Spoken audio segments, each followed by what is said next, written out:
Everyone knows the Meg. 60 feet of cartilage and teeth, the standard monster of every ocean documentary ever made. But here's the part those documentaries leave out. For millions of years, Megalodon shared its ocean with something that hunted the same prey, in the same waters, at the same time. And that something wasn't a shark. 2008. The Ica Desert of southern Peru, one of the driest places on Earth. A fossil hunter named Klaas Post climbs a hill of ancient seafloor and finds a skull 3 meters long. In its jaws, teeth 36 centimeters from root to tip. The largest biting teeth of any animal that has ever lived. Bigger than T-Rex. Bigger than Megalodon. And they didn't belong to a reptile or a fish. They belonged to a whale. A sperm whale. One built to kill other whales. The scientists who named it wanted to call it Leviathan. That name was taken, so they called it Leviathan, and they gave it the species name Melvillei, after the man who wrote Moby-Dick. This is the story of the whale that ate whales. The hill where Post made his find is called Cerro Colorado, about 35 kilometers from the city of Ica. Today it's desert, bare rock, dust, heat. 10 million years ago, it was seafloor, and not just any seafloor. The Pisco Formation is one of the richest marine fossil deposits on Earth. The ancient Humboldt Current drove cold, nutrient-heavy water up the coast of South America, and the life that bloomed in it rained down onto a quiet seabed, where fine diatomaceous mud buried it in remarkable detail. Whales here died and were buried almost where they fell. Articulated skeletons, baleen still attached, stomach contents intact. The international team working the site in 2008 came from Paris, Pisa, Lima, Rotterdam and Brussels. They'd spent the season finding the usual treasures, beaked whales, dolphins, seals. Then, on the last day of the field trip, Klaas Post, honorary curator of fossil mammals at the Natural History Museum, Rotterdam, spotted something in the rock. Here's Olivier Lambert, the Belgian paleontologist who would lead the study, describing the moment. Klaas Post discovered a very large cetacean skull with enormous teeth in both jaws on the last day of the field trip. Enormous teeth in both jaws. That detail mattered. Baleen whales don't have teeth like that, and modern sperm whales don't either. The specimen was designated MUSM 1676, collected and transported to Lima, where preparators at the Museo de Historia Natural of the National University of San Marcos spent months freeing the bone from the rock. What emerged was a skull roughly 3 meters long and almost 2 meters wide, the largest skull of any fossil sperm whale ever found. Not complete, about 75% preserved. But the parts that survived were the parts that told the story. The jaws, the tooth sockets, and the teeth themselves. The team dated the fossil to the Miocene epoch. The original paper said 12 to 13 million years old. Later stratigraphic work pulled it younger to roughly 9 to 10 million. Either way, it was a creature from the heart of the age of whales. The paper appeared in Nature on June 30th, 2010. Its title, The Giant Bite of a New Raptorial Sperm Whale from the Miocene Epoch of Peru. Inside, Lambert and his colleagues laid out the anatomy of an animal that shouldn't have been possible. A sperm whale that used its jaws the way a killer whale does, but at 3 times the scale. And then there was the name. The team christened their whale Leviathan melvillei, after the biblical sea monster and after Herman Melville, whose novel Moby-Dick is the most famous story ever told about a sperm whale. Lambert told CBS News the tribute was deliberate.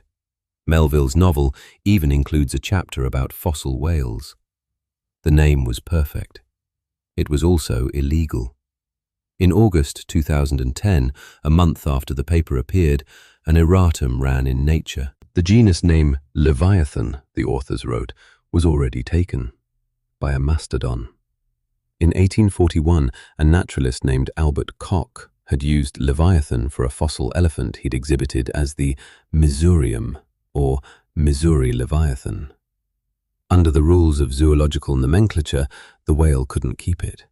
So the authors reached back to the original Hebrew, Livyatan, the coiled sea monster of scripture, and the whale became Livyatan melvillei. What they'd found, it turned out, wasn't a one-off monster. It was the summit of a family tree that rewrites how we think about sperm whales. Start with the size.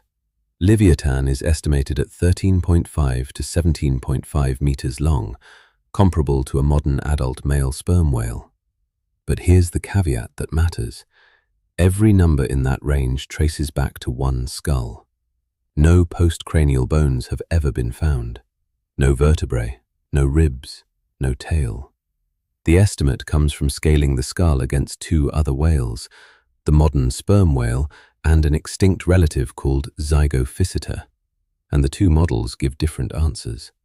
The head alone probably made up 17 to 22% of the body. It was, in every sense, an animal built around its bite. The skull itself is the proof engine. Modern sperm whales have long, narrow snouts and a row of teeth only in the lower jaw. Livyatan had a short, wide snout, robust and thick, and its teeth were anchored in both jaws. The largest teeth reached 36.2 centimeters from root to tip and up to 12 centimeters across. In 2025, Guinness World Records listed them as the largest teeth used for eating purposes in the history of life. Tusks don't count. An elephant's tusk is longer, but it isn't a biting tooth. For actual eating, nothing has ever come close. Every well-preserved tooth in the holotype skull carried wear facets, polished surfaces where upper and lower teeth sheared past each other. That's a cutting bite, not a gripping one. The teeth interlocked, locked deep into the jawbone, and were angled forward, a design for seizing prey with curved bodies and tearing off chunks of flesh. The snout was built to clamp down and hold struggling animals. The jaw muscles tell the same story. On the side of a whale skull is a depression called the temporal fossa, where the primary jaw-closing muscle attaches. Livyatan's temporal fossa was considerably larger than a modern sperm whale's, a huge anchor for the muscles that power a bite. Biomechanical studies of Livyatan's smaller cousin, Zygophysita, modeled its bite at over 4,000 newtons at the front of the jaw and more than 10,000 newtons at the back. For Livyatan itself, no bite force number has ever been published. The original paper called it, in the scientist's own words, the biggest tetrapod bite ever found. A statement about the size of the jaws and teeth, not a measured force. The point stands. This was an animal built to bite things as large as itself, and win. Even the organ in its head points the same direction.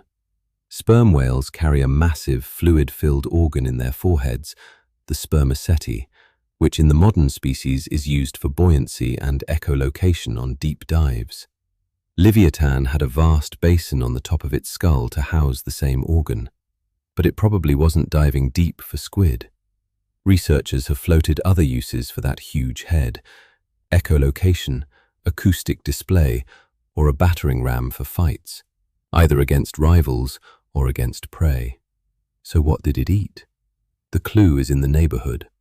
The Pisco Formation is full of small to medium baleen whales, 7 to 10 meters long, animals in exactly the size range a predator like Livyatan would need to fuel a body the size of a bus. Lambert's team proposed that Livyatan fed mostly on these medium-sized baleen whales. Rich in fat, Lambert said, they would have been very convenient prey. The fossil record supports the abundance. Baleen whale skeletons are among the most common large fossils in the formation. It was a larder, stocked with whale meat, swimming past a predator with the biggest teeth in Earth history. The rest of the menu is written in the co-occurring fossils. Seals, dolphins, including other, smaller sperm whales, sharks, sea turtles, even a swimming sloth, Thalassocnus, the only aquatic sloth ever found, grazing on the seafloor like a marine manatee. If it was big and edible, it was potential prey. A note on honesty here. No stomach contents have ever been found inside a Leviathan. No bite marks on prey have been positively matched to its teeth. The diet is reconstructed from the jaws, the wear facets, and the fossil community. That's how paleontology works when all you have is one skull, and the inference is strong, but it's an inference, not an eyewitness account. The broader pattern, though, is clear. When an ocean is rich enough to support giant predators, those predators eventually turn on each other. The classic case predates Livyatan by 350 million years. Dunkleosteus, the armored Devonian fish, left behind fossil armor bearing unhealed bite marks that match Dunkleosteus' jaws. Apex predators eating apex predators is the signature of a saturated food web. In the Miocene Pisco ecosystem, the saturation level was extreme, because Leviathan wasn't the only monster in the water. The other one had teeth of its own, Megalodon. Megalodon's teeth are found throughout the Pisco Formation, at Cerro Colorado itself, at Aguada de Lomas, at Subsacaco. The giant shark was one of the most successful predators in the history of the oceans, a lineage stretching from roughly 23 million years ago to its extinction about 3.6 million years ago. Leviathan's confirmed window is narrower, but the two overlapped in the same waters, hunting the same prey for the period the Cerro Colorado rocks record. And Leviathan-like teeth from other continents suggest the macroraptorial sperm whales persisted to about 5 million years ago. The 2010 Nature paper placed them side by side. Leviathan, the whale, and Carcaracles megalodon, the shark, together as top predators. The abstract says they probably had a profound impact on the structuring of Miocene marine communities. Two super-predators in one ocean is unusual in the modern world. In the Miocene, the Pisco ecosystem was productive enough to feed both. How they divided the ocean is an open question. The honest answer is that we don't know. No fossil preserves a fight. No Leviathan tooth has been found embedded in a megalodon bone, and no megalodon bite mark has been attributed to a battle with a whale. The point isn't who would win in a fight. The point is that the Miocene ocean was rich enough to need both. That's not true of any ocean today. And Leviathan wasn't alone on its side of the ledger. It was the giant of a whole dynasty. Paleontologists call them macroraptorial sperm whales, a loose family of toothed whales that abandoned the deep-water squid hunting strategy of their ancestors and came back to the surface to hunt. They share a toolkit, functional enamel-covered teeth in both jaws, deep tooth roots, thick jawbones, and enlarged temporal fossae for powerful bites. Before Leviathan, the earlier members were smaller but recognizably the same design. There was Brigmophyseter from Japan's Besho Formation, hunting the Pacific about 14 to 15 million years ago. There was Zygophyseter from Italy, nicknamed by its describers the killer sperm whale, an active predator adapted to large prey like a living orca. There was Acrophyseter from Peru itself, with its interlocking teeth. And there was Leviathan, the end point of the trend, the largest fossil physeteroid ever found, a whale that took the family's hunting strategy to its maximum. A quick correction because it matters. These whales aren't direct ancestors of the modern sperm whale. They're stem physeteroids, side branches of the family tree, relatives that shared a common ancestor and then went their own way. The modern sperm whale isn't a descendant of Leviathan. It's the surviving branch of a once diverse superfamily that included whale killers. The more accurate framing is almost stranger. Moby-Dick's family once ruled the surface of the sea. Leviathan was what that family looked like when it hunted other whales. Then the world changed. The late Miocene brought global cooling. Ice sheets grew, ocean currents shifted. The coastal seas that had teemed with medium-sized baleen whales changed with the climate. The whales grew larger, moved toward the poles, and became harder for a pursuit predator to catch. The era of the macroraptorial sperm whales ended. Leviathan-like teeth found in Chile, Argentina, Australia, South Africa, and California suggest the lineage hung on into the early Pliocene, around 5 million years ago. Then, nothing. Megalodon followed, gone by about 3.6 million years ago, in the same wave of cooling and shifting prey. The two monsters of the Miocene disappeared together, one shark, one whale, sharing an extinction as they'd shared an ocean. Something survived. A smaller-jawed, deep-diving specialist that had always been the quiet branch of the family. It traded the surface war for the midnight zone, where the prey is squid and the light never reaches. It kept the massive head and the spermaceti organ, but the teeth shrank, migrated to the lower jaw only, and became mostly useless for eating. Modern sperm whales suck their food in, they barely chew. Physeter macrocephalus, the animal Melville turned into literature, is the last survivor of a dynasty that once ate whales alive. And here's the part that makes the story resonate. Ask any whale biologist. Orcas attack sperm whales. They do, nursery pods, calves, vulnerable groups. But adult bulls are a different matter. Documented encounters off Western Australia and elsewhere show sperm whales defending themselves in rosette formations, clustered head-to-head, tails out, vulnerable animals in the center, and repelling orca pods, sometimes with clouds of feces that obscure and discourage the attackers. Sperm whale blubber is thick enough to blunt a bite. The head is a battering ram capable of absorbing impacts that would crush other skulls. And the clicks, the echolocation pulses that sperm whales use to hunt in darkness, reach around 230 decibels, among the most powerful sounds produced by any animal on Earth. You've probably heard the claim that those clicks can stun prey or predators. That idea has been tested, and it hasn't held up. But the strategic truth in the behavior remains.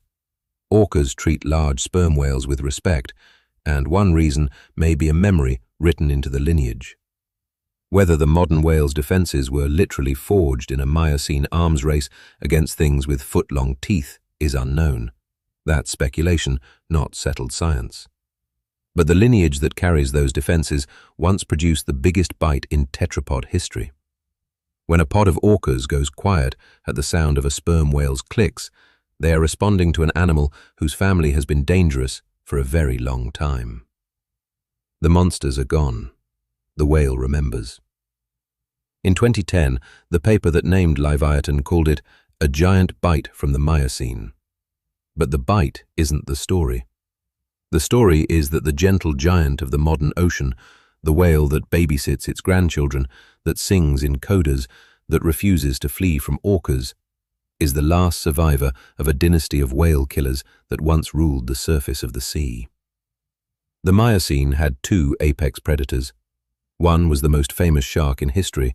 The other was a whale with the biggest teeth that ever bit anything. And the shark? Almost everything you know about it's wrong. That's the next story. Subscribe and we'll get to it.